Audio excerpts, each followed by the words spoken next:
को हराना है, घर बैठे ही पढ़ना और पढ़ाना है। नमस्ते बच्चों, मैं सुगना। आज की वीडियो में हम +2 का पाठ बाजार दर्शन कंप्लीट करेंगे। एक एक शब्द का अर्थ जानने के लिए व एक एक वाक्य की सरलता समझने के लिए सबसे पहले मेरे चैनल हिंदी क्लासेस को सब्सक्राइब करें तथा वीडियो को लाइक करें ताकि आगे की वीडियो बनाने में सुविधा हो सके। बाजार दर्शन में हम अब तक पढ़ चुके हैं कि किस प्रकार बाजार की सजावट व लोगों के पैसे की गर्मी अनावश्यक सामान की खरीदारी करवा देती है। अब आगे लेखक ने इस समस्या से बचने के जो उपाय उदाहरण के साथ हमें बताए हैं वो पढ़ेंगे। लेकिन इतना मुझे निश्चय मालूम होता है कि इन चूरन वाले भगत जी पर बाजार का जादू नहीं चल सकता। इन पंक्तियों में लेखक यह बताना चाहते हैं कि भगत जी किस प्रकार अपनी जरूरत के हिसाब से चूरन बेचते थे और जो बचा हुआ चूरन होता था वो बच्चों में बांट देते थे। इनके पीछे क्या कारण हो सकता है मुझे मालूम नहीं, लेकिन भगत जी के ऊपर बाजार का आकर्षण काम नहीं करता था, ये मैं दावे के साथ कह सकता हूं। और कहीं आप भूल कर बैठिएगा, इन पंक्तियों को लिखने वाला मैं चूरन नहीं बेचता हूँ, जी नहीं, ऐसी हल्की बात भी न सोचिएगा। यह समझिएगा कि लेख के किसी भी मान्य पाठक से उस चूरन वाले को श्रेष्ठ बताने की मैं हिम्मत कर सकता हूँ। कहने का तात्पर्य यह है कि लेखक बताते हैं कि मैं चूरन वाले के साथ कोई मेरा व्यक्तिगत रिश्ता नहीं है कि मैं उसकी तरफदारी करूं। मैं इतना कह सकता हूं कि वो हम पाठकों से ज्यादा श्रेष्ठ हैं इस विषय में। क्या जाने उस भोले आदमी को अक्षर ज्ञान तक भी ना हो, यानी कि पढ़ाई लिखाई उनको पता ही ना हो। बड़ी बातें तो उसे मालूम क्या होगी, और हम आप न जाने कितनी कितनी बड़ी बड़ी बातें जानते हो, यानी कि हम विद्वान हो सकते हैं, वो इतना विद्वान भी नहीं हो। इससे यह तो हो सकता है कि वह चूरन वाला भगत हम लोगों के सामने एकदम नाचीज आदमी हो, नाचीन, महत्वहीन। लेकिन आप पाठकों की विद्वान श्रेणी का सदस्य होकर भी मैं यह स्वीकार नहीं करना चाहता हूं कि उस अपदार्थ प्राणी को वह प्राप्त है जो हम में से बहुत कम को शायद प्राप्त है। कहने का भाव है कि उन भगत के अंदर जो संयम, जो संतोष है, वो हम लोगों के पास नहीं है। हम पढ़े लिखे और विद्वान जरूर हो सकते हैं, उस पर बाजार का जादू वार नहीं कर पाता। माल बिछा रहता है और उसका मन अडिग रहता है, पैसा उससे आगे होकर भीख मांगता है कि मुझे लो, लेकिन उसके मन में पैसे पर दया नहीं समाती। वह निर्मम व्यक्ति पैसे को अपने आहत होती है चोट गर्व में बिलखता ही छोड़ देता है। ऐसे आदमी के आगे क्या पैसे की व्यंग्य शक्ति कुछ भी चलती होगी? क्या वह शक्ति कुंठित रहकर सलज ही न हो जाती होगी? कुंठित होता है मन ही मन में बात को दबा करके रखना, सलज शर्मसार। इन पंक्तियों में लेखक बताना चाहते हैं कि भगत जी का मन डगमगाने वाला नहीं था। वो बाजार में जाते थे, वहां माल बिछा रहता था, यानी कि तरह तरह की वहां पर चीजें आकर्षण के साथ लगाई हुई होती थी, लेकिन वो उनकी खरीदारी नहीं करते थे। पैसे की व्यंग्य शक्ति की सुनिए, वह दारुण है। पैसे की व्यंग्य शक्ति यानी कि पैसे का रोब, उसका जोश दारुण होता, भयंकर, बड़ा भयंकर होता है। उसके बारे में सुनिए। मैं पैदल चल रहा हूं कि पास ही धूल उड़ाती निकल गई मोटर। लेखक अपने विषय में बता रहे हैं कि एक दिन मैं पैदल जा रहा था और साथ साथ में एक वहां से मोटर जा रही थी। वह क्या निकली मेरे कलेजे को कौंदती, एक कठिन व्यंग्य की लीक, लीक होती है सीमा, ही आर से पार हो गई, यानी कि वो पास से क्या गुजरी, मेरे तो मन अंदर वो बात घर कर गई। जैसे किसी ने आंखों में उंगली देकर दिखा दिया हो कि देखो उसका नाम मोटर और तुम उससे वंचित। मोटर यानी कि बाहरी दुनिया की सुख सुविधाएं कि लेखक कहते हैं बाहर लोगों के पास इतना पैसा है, मोटर है, गाड़ी है, और हम लोग उनको देखकर ये सोचते हैं कि वो चीजें हमारे पास नहीं है, और यही मेरे साथ हुआ। यह मुझे अपनी ऐसी विडंबना, विडंबना होती है दुर्भाग्य, मालूम होती है कि बस पूछिए ही नहीं, कि मुझे इस बात का बड़ा दुख होता है कि ये तो मेरा दुर्भाग्य है कि ये चीजें मेरे पास नहीं है। मैं सोचने को हो आता हूँ कि हाय, ये ही माँ बाप रह गए थे जिनके यहाँ मैं जन्म लेने को था। क्यों न मैं मोटर वालों के यहाँ हुआ। उस व्यंग्य में इतनी शक्ति है कि जरा मैं मुझे अपने सगों के प्रति कृतघ्न कर सकती है। कृतघ्न उपकार को न मानने वाला, यानी कि जिन माँ बाप ने हमें जन्म दिया, जिनका हमें उपकार मानना हो, और पैसे का जो रोब होता है और जो पैसे का लालच होता है वो हमें अपने सगे संबंधियों से भी दूर कर देता है। लेकिन क्या लोक वैभव इस संसार के अंदर धन दौलत की यह व्यंग्य शक्ति, पैसे का जो रोब है, लेकिन क्या लोक वैभव की यह व्यंग्य शक्ति उस चूरन वाले अकिंचित कर मनुष्य के आगे चूर चूर होकर ही नहीं रह जाती? चूर चूर क्यों, कहो पानी पानी। लोक वैभव संसार का धन दौलत, व्यंग्य शक्ति धन दौलत का रोब जोश, अकिंचित कर होता है अर्थहीन, जिसका कोई भौतिक मूल्य ही ना, कि जो ये पैसे की शक्ति है, जो ये पैसे का लोभ लालच है, क्या यह भगत जी के आगे अर्थहीन नहीं है? अर्थहीन क्या, वो तो उसके आगे पानी पानी, मतलब बिल्कुल तुच्छ है, छोटा है। तो वह क्या बल है जो इस तीखे व्यंग्य के आगे ही अजेय ही नहीं रहता, बल्कि मानो उस व्यंग्य की क्रूरता को ही पिघला देता है। वह क्या बल है, यानी कि वो कौन सी शक्ति है जिसके आगे भगत जी के ऊपर बाजार का जादू नहीं चलता, पैसे का लोभ लालच उनको नहीं होता। वह क्या बल है, यानी कि वह वो संयम है, वह उनका संतोष है, जो तीखे व्यंग्य यानी कि जो पैसे का लालच है उसके आगे वह अमर है।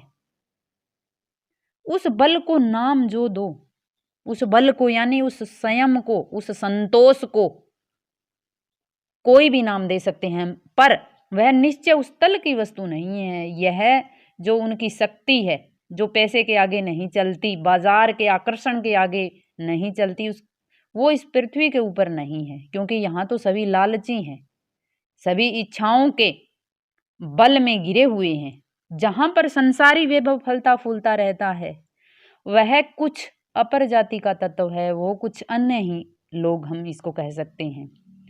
लोग स्पिरिचुअल होता आत्मिक, कि लोग इसको आत्मिक कहते हैं, किसको? संयमी को, संतोषी को, शांतशील, मितवयी,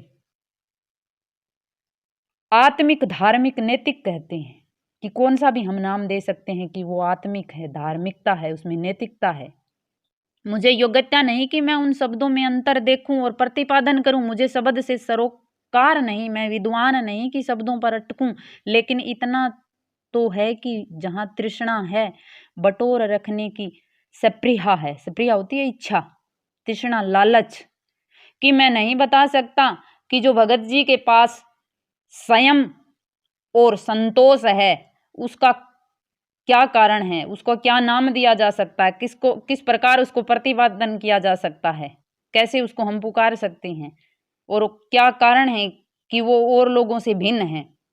लेकिन मैं इतना जरूर बता सकता हूं कि जहां लालच है और जहां पर बटोर होता है इकट्ठा करके रखना, कि अपनी इच्छाओं के प्रति बस में हम रहते हैं और हमारा जो लालच हमें आगे की आगे और खींचता चला जाता है, वहां उस बल का बीज नहीं, यानी कि वहां हमारा संयम और संतोष नहीं हो सकता। बल्कि यदि उसी बल को सच्चा बल मानकर बात की जाए तो कहना होगा कि संचय की तृष्णा, संचय होता है इकट्ठा करना, और वैभव की चाह यानी सुख सुविधाओं की कामना, व्यक्ति की निर्बलता, निर्बलता होता है कमजोर ही प्रमाणित होती है, साबित होना, कि धन इकट्ठा करना और लालच में पड़ा रहना व्यक्ति की ताकत नहीं है। धन को इकट्ठा करके रखना व्यक्ति के लिए शक्ति नहीं है, बल्कि उसकी कमजोरी है, और उसके कमजोरपन का ही वो उसको साबित करती है।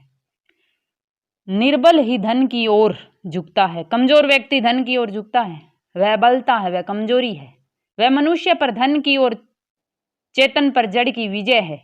मनुष्य के ऊपर मनुष्य का लालच, धन उसके ऊपर हावी हो जाता है, जिस प्रकार सजीव पर निर्जीव की विजय हो जाती है। एक बार चूरन वाले भगत जी बाजार चौक में दिख गए। भगत जी के बारे में बता रहे हैं। फिर मुझे देखते ही उन्होंने जय जयराम किया, मैंने भी जयराम कहा। उनकी आंखें बंद नहीं थी और न ही उस समय बाजार को किसी भांति कोस रहे मालूम होते। आंखें बंद रहने का मतलब है कि वो सब कुछ देख रहे थे, बाजार में जितनी सजावट थी, जितनी सामान वहां लगे हुए थे, और ना ही अपने आप को कोस रहे थे कि ये सामान मैं खरीद नहीं सकता।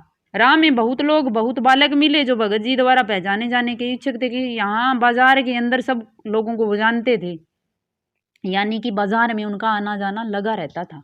भगत जी ने सबको ही हंस कर पहचाना, सबका अभिवादन लिया और सबको अभिवादन किया। इससे तनिक भी यह नहीं कहा जा सकेगा कि चौक बाजार में होकर, चौक बाजार यहाँ दिल्ली का चौक बाजार को कहा गया है, कि उनकी आंखें किसी से भी कम खुली थी, यानी कि सब जो लोग बाजार में देख रहे थे उसी प्रकार भगत जी बाजार को देख रहे थे। लेकिन भोचंके हो रहने की लाचारी उन्हें नहीं दिखी कि कई बार बाजार में हम जाते हैं, हमारे पास पैसे कम होते हैं और सामान वहाँ देख लेते हैं तो हमारे मन में वो कामना जाती है कि हम ये भी सामान ले लें, ये भी सामान ले लें, कि भगत जी के अंदर वो लाचारी नहीं थी। व्यवहार में पसोपेश, पसोपेश होता है असमंजस में पड़ना, कि कुछ समझ में ही ना आना, कि ऐसा मेरे को नहीं लग रहा था कि वो पसोपेश थे या खोए से खड़े नहीं रहने वह रह जाते थे। भांति भांति की बढ़िया माल से चौक भरा पड़ा था। उस सब के प्रति अप्रीति होता उसके प्रति लगाव न लगाना। इस भगत के मन में तो नहीं है कि जहाँ वो सामान सजा सजा करके रखा हुआ था चौक के अंदर, बाजार के अंदर, उनके प्रति उनका कोई लगाव नहीं था और बिल्कुल प्रसन्न भी थे, जैसे उस समूचे माल के प्रति भी उनके मन में आशीर्वाद हो सकता है, विद्रोह नहीं, प्रसन्नता ही भीतर। यानी वो खुश थे, संतुष्ट थे, कोई रोष नहीं था उनके प्रति कि ये सामान मेरे घर में नहीं है या ये मैं ले नहीं सकता, क्योंकि कोई रिक्त भीतर नहीं था। यानी कि उनकी इच्छाएं पूर्ण थी, उनके अंदर तृष्णा नहीं थी। देखता हूं कि खुली आंख, तुष्ट और मगन व बाजार में से चलते चले जा रहे हैं। राह में बड़े बड़े फैंसी स्टोर पड़ते हैं पर पड़े रह जाते हैं, कहीं भगत नहीं रुकते। छोटे छोटे वाक्यों का सुंदर प्रयोग लेखक ने यहाँ किया है। रुकते हैं तो एक छोटी पंसारी की दुकान पर रुकते हैं, वहां दो चार अपने काम की चीज ली और चले जाते हैं। बाजार से हट पूर्वक विमुखता उनमें नहीं है। हट पूर्वक विमुखता की यानी कि लेने का मन करे लेकिन पैसा नहीं है, हम नहीं ले सकते, ये हट पूर्वक विमुखता कहलाती है, कि ऐसा उनमें कुछ नहीं है। बाजार के अंदर वो जाते हैं लेकिन जो सामान उनको लेना है वो उसी सामान को लेने के लिए वहां जाते हैं, वो ही लेकर वापिस आते हैं। लेकिन अगर उन्हें जीरा और काला नमक चाहिए तो सारे चौक बाजार की सतह उनके लिए तभी तक उपयोगी, यानी कि वो बाजार में इसीलिए जाते हैं जो सामान लेने के लिए जीरा काला नमक ये चाहिए तो वो उसके लिए जाते हैं, बाकी सामान उनके लिए उपयोगी नहीं है। जब तक वहाँ जीरा मिलता है, ज़रूरत भर जीरा वहाँ से लिया, फिर सारा चौक उनके लिए आसानी से नहीं के बराबर हो जाता है। वह जानते हैं कि जो उन्हें चाहिए वह है जीरा नमक, यानी कि उनके मन में निश्चित हो जाता है कि मेरे को बाजार के अंदर जो मेरे को चीज़ चाहिए वो मैंने खरीद ली, अब बाजार से मेरा कोई नाता नहीं है। और सही में बाजार इसीलिए होता है कि हमें ज़रूरत का सामान मिले वहाँ पर। बस इस निश्चित प्रतीति के बल पर शेष सब चांदनी चौक का आमंत्रण उन पर व्यर्थ होकर बिखरा रहता है, यानी कि बाकी की सामान होता है वो उनको व्यर्थ लगता है। चौक की चांदनी दाएं बाएं भूखी की भूखी फैली रह जाती है। किसकी भूखी की? बाजार भूखा होता है, ग्राहकों को बुलाने के लिए आमंत्रण करता है, और जो चांदनी यानी कि जो बाजार की सजावट है वो वैसी की वैसी पड़ी रहती है। क्योंकि भगत जी को जीरा चाहिए वह तो कोने वाली पंसारी की दुकान में मिल ही जाता है और वहाँ से सहज भाव से लिया। इसके आगे आसपास अगर चांदनी बिछी रहती है तो बड़ी खुशी से बिछी रहे। भगत जी से बेचारी का कल्याण ही चाहते हैं, यानी कि वो सामान उनकी ज़रूरत का है ही नहीं, तो अगर आकर्षण कितना ही हो उनके ऊपर तो जादू चलेगा नहीं, वो उन सामानों को नहीं खरीदेंगे, ना ही उनकी तरफ उनका मन या उनकी इच्छा है वो जागेगी।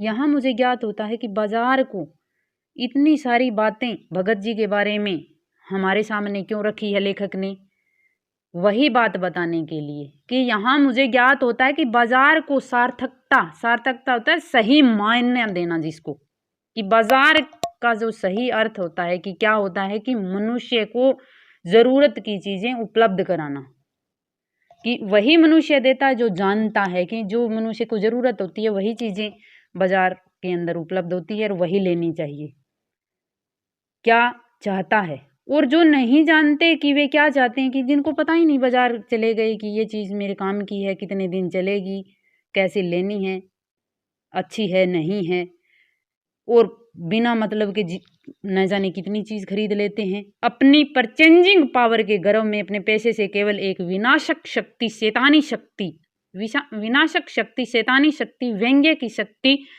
लेखक ने फिजूल खर्ची को कहा है कि बाजार में फिजूल खर्ची एक विनाशक शक्ति पैदा करती है। बाजार को देते हैं, न तो वे बाजार से लाभ उठा सकते हैं, न उस बाजार को सच्चा लाभ दे सकती हैं। वे लोग बाजार का बाजारूपन बढ़ाते हैं, जिसका मतलब है कि कपट बढ़ाते हैं। कपट की बढ़ती का अर्थ परस्पर में सद्भाव की घटी। इस सद्भाव के ह्रास पर आदमी आपस में भाई भाई और सहर्द और पड़ोसी फिर रह ही नहीं जाते। बाजार का बाजारूपन जब बढ़ जाता है, ग्राहक और विक्रेता सब लोग आपस में बन जाते हैं, चाहे वो भाई हो, चाहे सहर्द होता है अच्छा मित्र, चाहे पड़ोसी हो, यानी कि जितने भी हमारे रिश्तेदार हैं वो एक ग्राहक और विक्रेता के रूप में काम करने लग जाते हैं। यानी कि बाजार के बाजारूपन से जो हमारा सद्भाव है वो उसका विनाश हो जाता है और आपस में कोरे ग्राहक और बेचक की तरह व्यवहार करने लग जाते हैं। उसी प्रकार व्यवहार करते हैं, छल और कपट आपस में हो जाता है, मानो दोनों एक दूसरे को ठगने की घात में है। एक की हानि में दूसरे का अपना लाभ दिखता है और यह बाजार का बल्कि इतिहास का है। इतिहास के पन्नों को पलटें तो यही देखते हैं कि एक का अगर लाभ है तो दूसरे की हानि होगी, और फिर यह सामाजिकता नहीं है, ये तो भेदभाव हो गया, कपट वाली बात हो गई। सत्य माना जाता है ऐसे बाजार को बीच में लेकर लोगों में आवश्यकताओं का आदान प्रदान नहीं होता, बल्कि शोषण होने लग जाता है। तब कपट सफल होता है, निष्कपट शिकार होता है। ऐसे बाजार मानवता के लिए विडंबना है। दुर्भाग्य की बात है कि नकली सामान के ऊपर चमक धमक लगाकर किस प्रकार लोगों को प्रभावित करके उनको बेचते हैं, और किस प्रकार लोग बिना ज़रूरत के ही इस तरह से उसके प्रभाव में आकर सामान खरीद लेते हैं, यह मानव के लिए दुर्भाग्य की बात है। जो ऐसे बाजार का पोषण करता है, पोषण करने का मतलब उसको बढ़ावा देना, कि ऐसे लोग जो प्रभावित होकर सामान खरीदते हैं वो लोग बाजार को बढ़ावा देते हैं, बाजारूपन को बढ़ावा देते हैं। जो उसका शास्त्र बना हुआ है, शास्त्र होता है ज्ञान, वह अर्थशास्त्र सरासर औंधा है। अर्थशास्त्र धन से संबंधित ज्ञान जितना भी हमें है वास्तव में वो हमारा सही नहीं है। औंधा मतलब उल्टा, कि हमें सही जानकारी है ही नहीं। वह मायावी शास्त्र है, ये एक मायावी जाल है। वह अर्थशास्त्र अनीति शास्त्र है कि धन संपत्ति और ये वैभव, इसके चक्कर में हम फंस कर रह जाते हैं। इसको हम अर्थशास्त्र नहीं कहेंगे, इसको अन्याय का शास्त्र कहेंगे। आशा है कि आपको पाठ समझ में आ गया होगा। घर रहें, स्वस्थ रहें। धन्यवाद।